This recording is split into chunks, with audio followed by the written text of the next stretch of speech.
Welcome into Drilling Deeper, a Pit Quarry podcast. I'm Editor-in-Chief Kevin Yanik. With me is Managing Editor Jack Kopanski. We're with Pit Quarry magazine, a trade publication published monthly, serving the construction aggregates industry. Crushed stone, sand, and gravel is our forte. And Jack, it's exciting that we've arrived to this day. We're recording episode 1 of Drilling Deeper, a Pit Quarry podcast. I'm super excited to be here. This is something, we've been working on for a while, and we'll talk a little bit about that here once we get going. But been a lot of work and preparation and planning put into this, and exciting that the day's finally here that we're recording episode 1. Traditionally, those who get Pit Quarry consume it as a print magazine. As I mentioned, we publish and distribute monthly. We have supplements that go out in tandem with those, and that's the history of Pit Quarry. I mean, we go all the way back to 1916. There was no digital media in 1916, and it's crazy. Since 2016, we've probably seen the advents of so much stuff. Social media has gone to different levels. And here we are doing a podcast. It's not something I necessarily would have thought I'd be a part of when I joined Pit Quarry 11 years ago, and maybe even for you 2 years ago, Jack. But it seems like podcasts, if you're doing media now, you need to be in this space. And that's a reason why we are here, is because our readers, our consumers of media, they aren't just readers really anymore. They're taking in Pit Quarry in their mailbox when they get their print copy. They're going on our website. They're consuming our content via social media, our e-newsletters, and now via podcasts. So it's a continuously changing media world, and Pit Quarry, we're always wanting to be on the cutting edge of that. Yeah, and I think you hit the nail on the head there, Kevin. We do so much different stuff in so many different ways for readers and those interested in the industry to take in our content. And I think if you look at some of the stuff we do in multimedia already, where we have our Road to Prosperity interviews that we'll record, and we'll post snippets of that, post the full things of those, as well as doing videos from trade show floors, from our booths, from advertisers' booths. This kind of seemed like the natural next step. And to your point earlier, I think you're right. This wasn't something that I think was even a thought when I started here. So to see this kind of really develop over the last year or so has been really exciting. And I think it's a new challenge for the both of us. It's something that neither of us are really have ever really done before. So I think it's going to be good for us to not only find a new medium to talk about Pit Quarry and to spread the news and spread what we've got going on, but also just another means for people to hear from the authority on aggregates and technology. Yeah, and when we were discussing this behind the scenes, we have a small team at Pit Quarry, put our heads together and figured out, well, if we're going to do a podcast, we don't want it to just be what you're seeing in the magazine, what you're consuming elsewhere. But the idea here, and you can kind of see it in our podcast name, Drilling Deeper, is, Jack and I, we're out in the field, we're talking to people, whether it's aggregate producers, equipment manufacturers and dealers, people with intelligence and knowledge to impart on to our readership. So we're gathering that. And not everything that we gather necessarily appears on the pages of the magazine, on the website. There's so much more depth to what it is you and I capture regularly. And the podcast here is really a format or a medium, as you say, to kind of go a little bit deeper, to drill a little bit deeper onto the things that we're picking up on, for you and I to kind of share our takes on things, offer a little bit more analysis, and put a little bit of a different spin on what you take in normally with Pit Quarry. Yeah, and obviously this is only episode 1, but we've got plenty of ideas and different things that we hope to eventually bring our listeners, be it snippets from interviews we have, be it, interviews directly from different trade shows and different state association shows we go to. So yeah, to Kevin's point, this is going to sort of take what we've been doing and hopefully provide some extra content, some extra value, and hopefully some extra information for anyone that's listening. So I think this is hopefully the start of what's going to be, hopefully a staple for Pit Quarry moving forward, and hopefully a trusted source of information for our listeners and readers. Now, we have our core audience readership that's, verified. We go through an audit process on the magazine to make sure that we're setting the magazine to actual crushed stone, sand, and gravel producers. One thing that kind of happened with the advent of digital media is that anybody can access Pit Quarry. You don't necessarily have to be qualified, and you can go onto our website. You can go onto Facebook, LinkedIn, Twitter, Instagram, and consume the things that we're putting out there as Pit Quarry. I think this is another opportunity for us to reach, whether it's kids or people who are interested in construction, people who don't know about aggregates, to learn a little bit more about what it is our industry does. And we're going to be getting into that in the episodes to come, bringing in guests to talk about what our industry does, because people, quite frankly, the public generally doesn't know what the aggregate industry is. And, I know, Jack, you and I have talked offline too. When we started at Pit Quarry, my starting point goes all the way back to 2012. And, you've been with us for 2+ years, but I remember sitting in the one of the meeting rooms at our former parent company that had Pit Quarry under its fold. And I was asked, you want to cover the aggregates industry? Do you know what that is? And I kind of, BS my way through that answer. I didn't know what aggregates was. And, I was almost 30 years old. I mean, I knew what a quarry was. He told me what sand and gravel was. But the fact that, the very name that our industry kind of goes by, primarily aggregates, the fact that, I didn't know that, maybe I'm uneducated, maybe I'm stupid, but I think in a way that kind of reflects what the general public knows about our industry. And hopefully our podcast can, not only reach those who need information to do their daily jobs, in pits and quarries, and on the manufacturing and dealer front, but just spread awareness of what our industry does. Yeah, no, and I can definitely echo those sentiments. I remember sitting in my interview with you and our publisher, Rob Fulop, who we'll hope to have on, in a future episode to kind of introduce himself, talk about his role with the magazine. I remember sitting in my interview with you too, and, I made a point to say, like, hey, this seems like a great place to work. You seem like great guys. I don't know anything about pits or quarries. I know about marble quarries. That's about it. And then, obviously that's a pretty sharp departure from what we do. But, if you'd have told me, you know, 5 years ago when I'm getting out of college that I'd be writing about crushers, screeners, excavators, all the different types of equipment and technology that goes into the aggregates industry, much less if you would have told me I would have been writing about aggregates. Like you said, I had no idea what that entitled and really the importance that it has in our day-to-day lives. I would have said you were crazy. So it's been a very interesting 2 years for me getting to learn it. I'm obviously, you've been here, as you mentioned, for about 11 years. And, it's a very sharp departure from kind of what we've done before, but definitely a very enjoyable and very fruitful spot to be in. Yeah, Jack and I, we actually have similar paths into the aggregate industry to Pit and Quarry. So when you think about it, when you're a young kid, you gravitate toward the things that you like, toward the things that you see. And for Jack and I, that obvious thing was sports. Jack and I both have histories with careers that started in sports, not necessarily in the NFL or MLB or anything, but, on the lower end of the totem pole with high school sports. And I think we kind of just learned through a little bit of experience in that end of things that it's not necessarily a sustainable or a long lasting career that you could have as a sports writer. But, we discovered business media, we discovered Pit and Quarry, and I haven't turned back. Again, thinking back to when I was sitting there with Rob Fulop, who was interviewing me 11+ years ago, and he's asking me about aggregates. I think my first thought was, I just need to get a job. I need a better job. And, maybe I'm going to bounce out of here and find something else. But, what I've learned about our industry is that it has great people. It's continuously changing. It's underappreciated. And, Pit and Quarry plays a role in making our readers do their jobs better, train their staffs more thoroughly, hopefully work safer.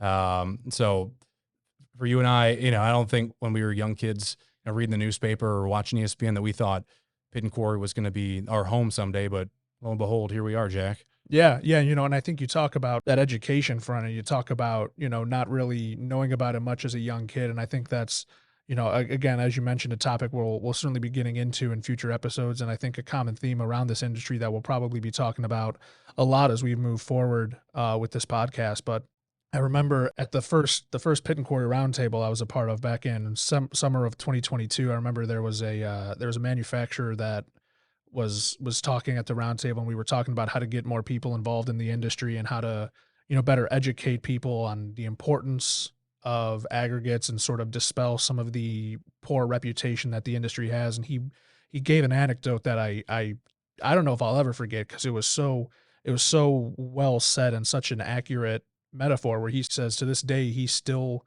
cuts up the rings from Gatorade bottles, from Coke cans, because there was a PSA or there was an ad campaign when he was a kid to save the turtles, and that's all you saw. So this now subconscious thing he has comes from this public message that was put out and reinforced so much when he was younger.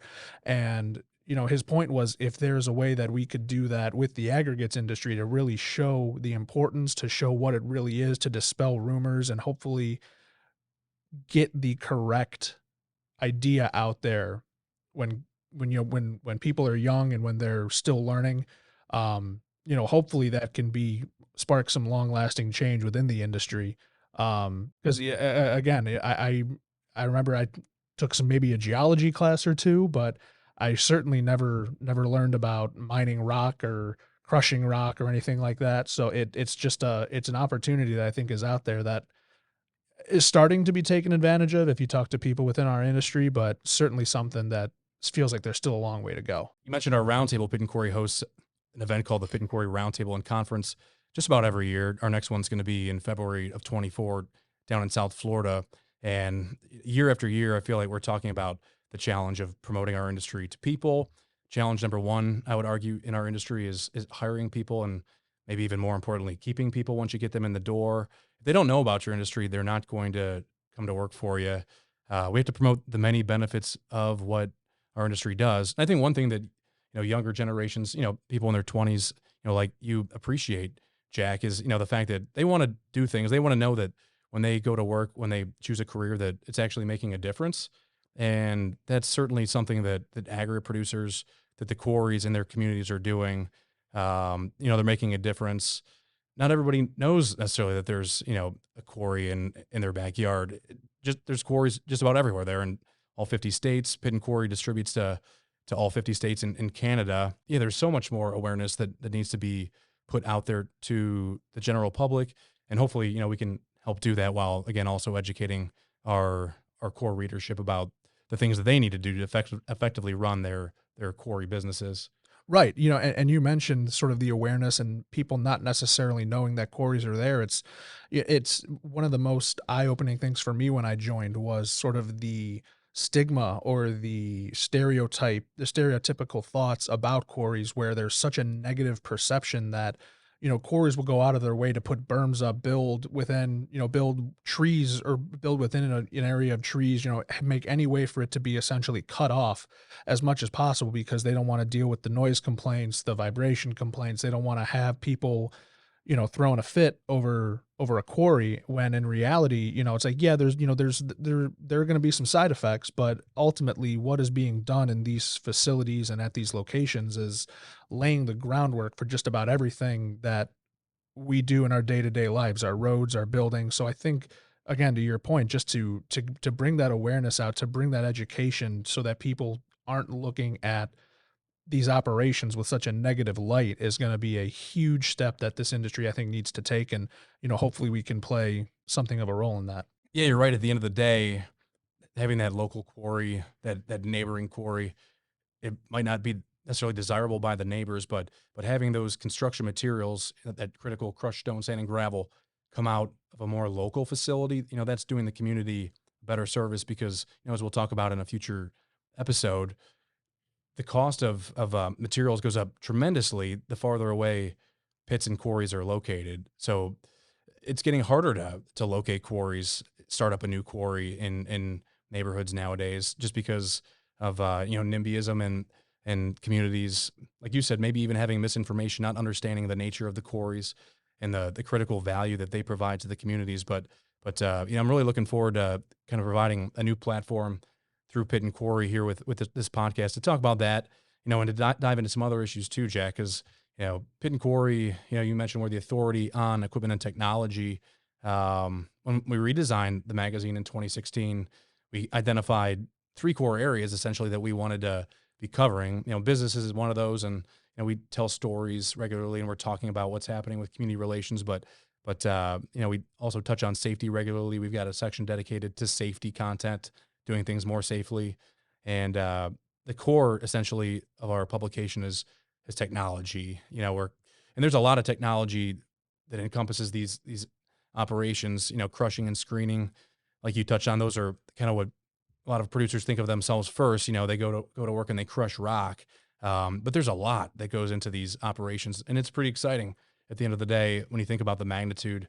All the way from drilling and blasting a site, down to making sure that the materials are getting loaded out properly. It's a lot of technology and a lot of thought planning and logistics that goes into to effectively getting that rock out the door. Yeah, and I think you're absolutely right. And I think one of the more eye-opening experiences for me, just a couple months, maybe 3 months after I started here, I was lucky enough to get the chance to go to Quarry Academy, which our producer behind the scenes, Marie, is going to be going to in November this year, and just seeing, well, first off, they give you a binder about this big, full of all the different seminars and all the different things they're going to do. But to, as someone that was relatively new to the industry, to see so many people that are so not only passionate but also so knowledgeable about this industry and covering everything from the first drill and blast to stockpiling and conveying and getting everything where it needs to go,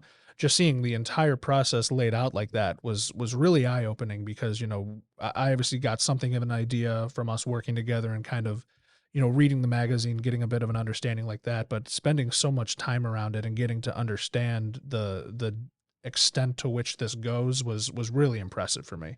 Yeah, Jack, you had a chance to go earlier this year to ConExpo ConAg for the first time. I think I've been to 4 of those. That is North America's largest construction trade show, massive. And it's kind of where all things aggregates and construction converge. I mean, I can't fully remember my first ConExpo because it was a while back, but tell me about that experience, seeing all the equipment, seeing the vastness of that, and what that kind of told you about the impact our industry has and how much it touches at the end of the day.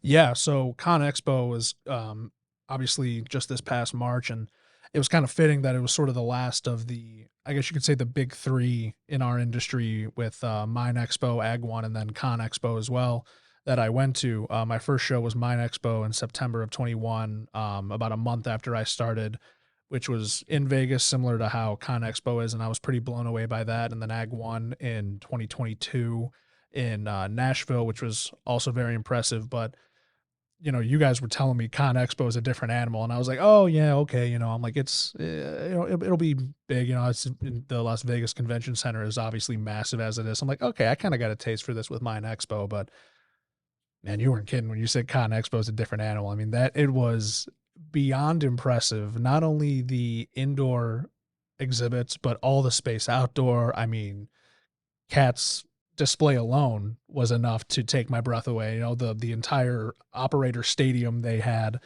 and just seeing everything, and just it we were there for a week, and it felt like you needed another 2 weeks to really get everything. So it was a lot of running around. It was kind of like, all right, well, we got to go here, then we got to go here, and then we got to go here.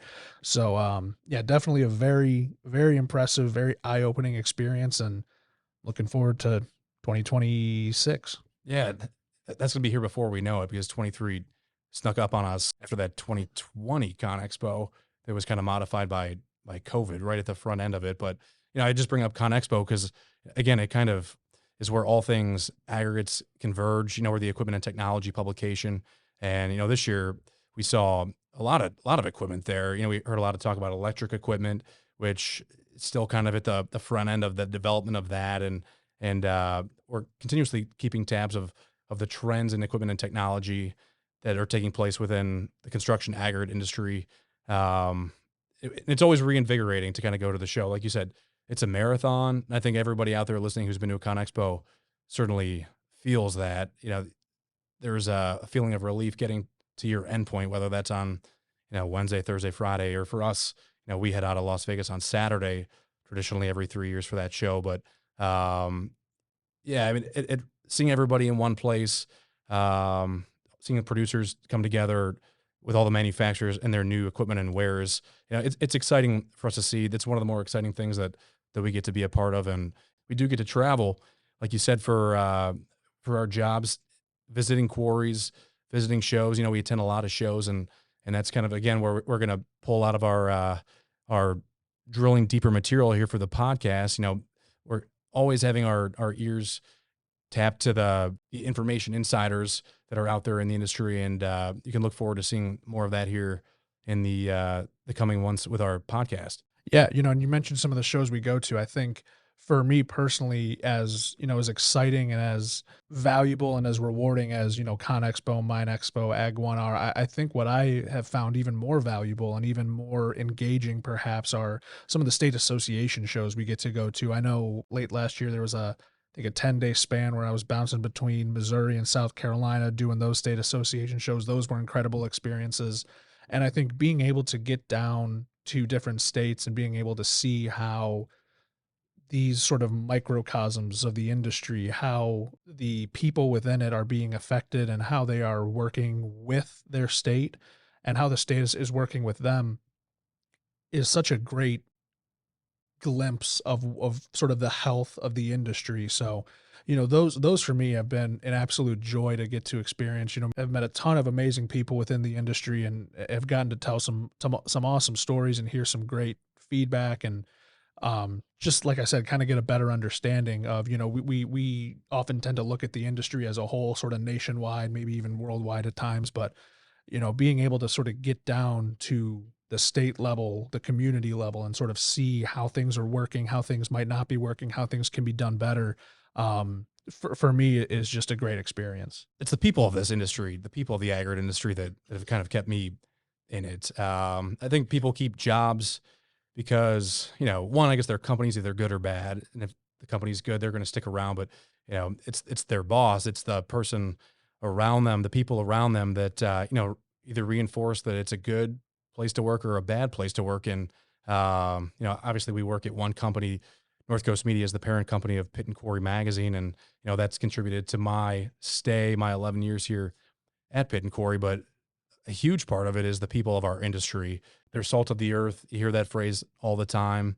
They are some of the kindest, hardest working people in our country. They're the type of people that ultimately keep our country moving forward because, you know, without them going to work, building, you know, crushing rock, producing building materials, you know, we're not going to have the way of life that we do here in the U.S. And you know, I may not have appreciated that when I set foot to do my job interview at Pit and Quarry 11 plus years ago, but I certainly understand that now that without our readers of Pit and Quarry going out and doing their jobs every day, you know, the United States of America as it is constructed is not going to be, you know, the number one nation. Sure, our infrastructure needs some work. I don't necessarily know that our readers are to blame for that. I mean, I think there's maybe some other people in the nation's capital that are at odds there, but you know, our readers, typical aggregate producer, you know, going out there every day, you know, they're making sure that they're doing their part to provide the infrastructure needed to move goods,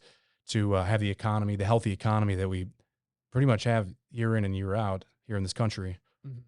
Yeah, you know, and I think one of the things that has sort of stuck with me the most in my 2+ years I've been with Pit and Quarry is every non-Con Expo year, we'll have the Pit and Quarry Hall of Fame where, you know, we accept nominations and then we have a board sort of look at those nominations, decide, you know, who gets in, what the class looks like. Our most recent class was in 2022. It was a combination of 21 and 22 because of pandemic related stuff, sort of some holdups. So, and I know one of the 2022 inductees, Dave Tomey, he said something that I guess he says at the end of every speech, and he says, I'm going to paraphrase here, but if you take one thing away from this, every part of your life you can attribute to aggregates. The building you're in, the road you drive on, the floors you're standing on, you know, our way of life would not be possible without these materials. And I just, you know, I thought about that at the time. I'm like, I'm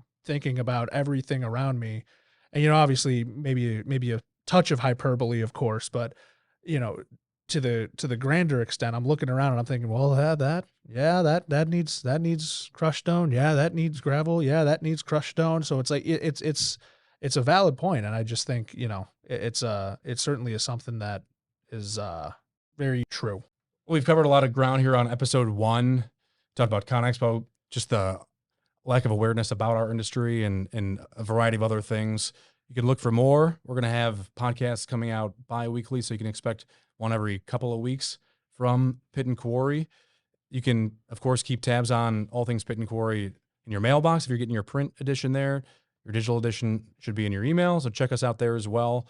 Pit and Quarry Weekly Report, Pit and Quarry Roundtable, Pit and Quarry Hall of Fame. That's kind of the crazy thing about Pit and Quarry is that, again, 100 plus years ago, it started out as a handbook and then a magazine. And now here we are with print still at our core, but we're venturing into this new realm of podcasts. And we're excited to be bringing a variety of content. Well, again, we'll have guests, we'll have perspective from Jack and I talking about our travels, the things that we're covering, drilling in deeper on those things. And Jack, it's going to be a fun ride here with our podcast for the months and hopefully years to come. Yeah, exactly. I know we were both a little curious how this first one might go. I think we got the first episode jitters out of the way a little bit. So very excited to start tackling some of the big issues going on in our industry and letting people know all the good stuff Pit Quarry has going on.